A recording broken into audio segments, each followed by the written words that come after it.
તારીખ 30 જુલાઈના રોજ રાજકોટ શહેરમાં ભાવનગર રોડ ખાતે આવેલ પ્રાઇમ એન્ટરપ્રાઇઝીસ નામની આંગળીયા પેઢીમાં એક લૂંટની ઘટના બની હતી, જેમાં સવારના ટાઈમે બે આરોપીઓ એક હથિયાર બતાવી અને ફરિયાદી પાસેથી 19 લાખ રૂપિયા રોકડા લૂંટી લીધા હતા. માનનીય સીપી સર બ્રિજેશકુમાર જાસર અને એડિશનલ સીપી સર ચૈતન્ય મંડલિક સર દ્વારા રાજકોટ શહેર ક્રાઇમ બ્રાન્ચ અને બી ડિવિઝનની ટીમોને આરોપીઓને ઝડપથી પકડી પાડવા માટે અને ડિટેક્ટ કરી મુદ્દામાલ રિકવર કરવા બાબતે સૂચના કરવામાં આવેલ હતી. આ કાર્યવાહીના અનુપાલનના ભાગરૂપે એસીપી શ્રી ભરત બસિયા સાહેબના માર્ગદર્શન હેઠળ પીઆઈ શ્રી એસ ચાવડા સાહેબ,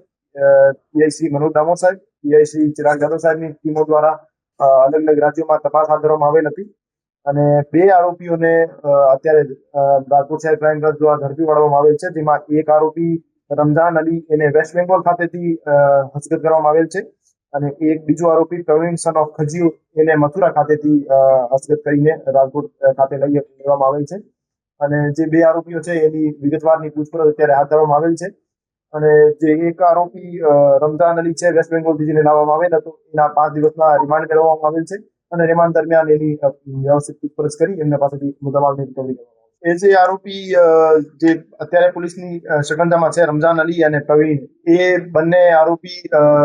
જે છે એને લૂંટ કરનાર આરોપીઓ આસુ અને ઈલુ એનો બેકઅપ પ્રોવાઈડ કરાવતા હતા અને એમની મદદગારીમાં હતા. એ રમઝાન અલી દ્વારા રાજકોટ શહેરમાં આ બનાવ બન્યાથી 20 દિવસ પહેલા એક મકાન ભાડે રાખીને જે 3 આરોપીઓ બીજા છે પ્રવીણ, આસુ અને ઈલુ, આ ત્રણેયને મકાન અપાવવામાં આવેલ હતું અને પછી જે મુખ્ય આરોપીઓ આસુ અને ઈલુ છે જેને લૂંટ કમિટ કરી છે એ બંને રેકી કરી હતી અલગ અલગ જગ્યાઓની અને પછી 30 તારીખે છેલ્લે એને આ લૂંટ કમિટ કરી અને પછી અહીંથી અલગ અલગ જગ્યાએ અલગ અલગ રાજ્યોમાં નાસી ગયા હતા, જેમાંથી રમઝાન અલી વેસ્ટ બેંગોલ ખાતે જતો રહ્યો હતો અને પ્રવીણ જે છે એ મથુરામાં જતો રહ્યો હતો. તો અમારી ટીમો Rajasthan, UP, MP, West Bengal ઇત્યાદિ રાજ્યોમાં તપાસ કરીને પછી છેલ્લે રમઝાન અલીને વેસ્ટ બેંગોલ ખાતેથી ઝડપી પાડવામાં આવેલ છે અને પ્રવીણને મથુરા ખાતેથી પકડવામાં આવેલ છે. બાકી જે બે આરોપીઓ છે એની અત્યારે શોધખોળ ચાલુ છે.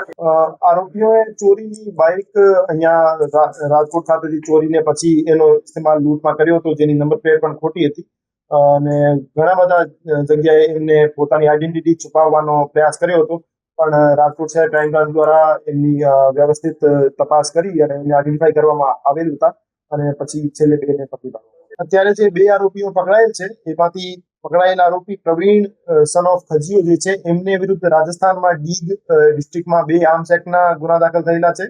અને બીજું એક જે આરોપી છે આસુ ઉર્ફે આસ મોહમ્મદ અયુબ, એ મથુરાનો રહેવાસી છે. એના વિરુદ્ધ ઓનલાઈન રેકોર્ડ ચેક કરતા આઈસીજીએસમાં 22 લૂંટના અને ડેકોઇટીના ગુના એમના વિરુદ્ધ દાખલ થયેલા છે અને અમારું માનવું છે કે ઓફલાઈન રેકોર્ડ તપાસવામાં આવે તો એના વિરુદ્ધ 40 કરતા વધારે ગુના દાખલ થયેલા હોઈ શકે છે. એ હથિયાર અમારું હજુ સુધી માનવું છે કે એ સાચું જ હતું અને આસુ ઉર્ફે આસ મોહમ્મદના કબજામાં હતું અને જ્યારે એ આરોપી પકડવામાં આવશે તો એની પાસે હથિયાર પણ કબજે કરવામાં આવશે. અત્યારે એ જે બે આરોપીઓ પકડાય છે એમની પાસેથી 2 લાખ રોકડ રિકવરી થઈ છે અને રિમાન્ડ દરમિયાન બીજા મુદ્દામાલની પણ રિકવરી. જે આરોપી રમઝાન અલી ઉર્ફે રાજુ સન ઓફ કુરબાન અલી શેખ છે એ મૂળ 24 પરગણા વેસ્ટ બેંગોલનો રહેવાસી છે. એ જે માણસ હતો એ પહેલા દિલ્હી ખાતે ઇમિટેશન જ્વેલરીમાં કામ કરતો હતો અને અહીંયા છેલ્લા 3 મહિનાથી રાજકોટ ખાતે કામ કરતો હતો અને દિલ્હીમાં જ્યારે એ કામ કરતો હતો ત્યારે આસુ ઉર્ફે આસ મોહમ્મદ અને બીજા જે પ્રવીણ અને ઈલુ એ ત્રણેય આરોપીઓ એમના સંપર્કમાં આવ્યા હતા અને આ 30 જુલાઈના જે બનાવ છે એ એના 20 દિવસ પહેલા એમને ફોન આવ્યો હતો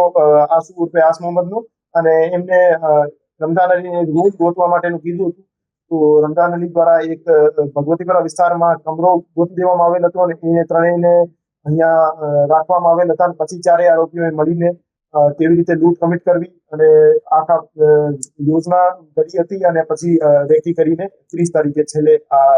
એક્ઝિક્યુટ કરી. કમિટ કરવામાં એ જે બે આરોપીઓ છે રમઝાન અલી અને પ્રવીણ, એમની કોઈ ડાયરેક્ટ ઇન્વોલ્વમેન્ટ નહોતું. એ આખું પાછળની પ્લાનિંગ અને અહીં લોકલ સપોર્ટ આરોપીઓને પ્રોવાઈડ કરાવવાનો અને એને જે જરૂરી સુવિધાઓ છે પૂરી પાડવાની, જેમ કે બાઇક છે